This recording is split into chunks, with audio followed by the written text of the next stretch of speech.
बीतल माघ बीतल होली में अइले न पिया रे।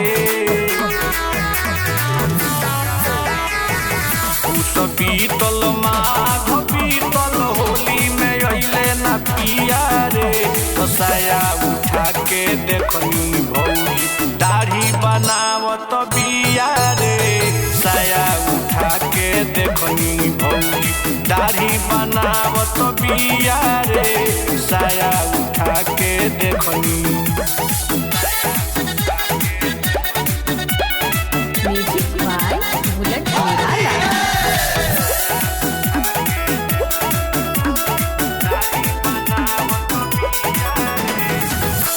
होलिया में चोलिया के देले रहे ओ डोर। आ जई है भैया घरे करी खूबे गोदर। होलिया में चोलिया के देले रहे ओ डोर। आ जई है भैया घरे करी खूबे गोदर। तनवा का होई धनवा तरफ से वो पर जिया रे।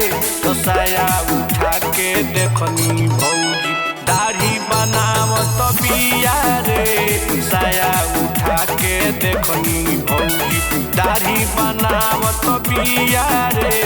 साया उठा के देखनी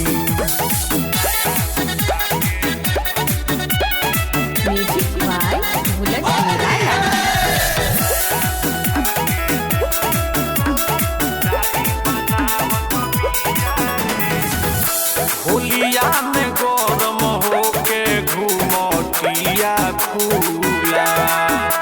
देख के बेहोश भइले पंडित औरी मूला। होलिया में गरम होके घूमतिया खुला।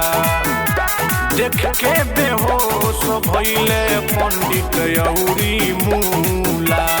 रामू रसीला भूखल कहले रंगी भइल गिया रे।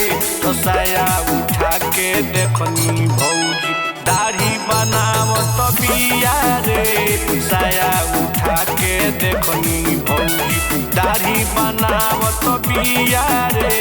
साया उठा के देखनी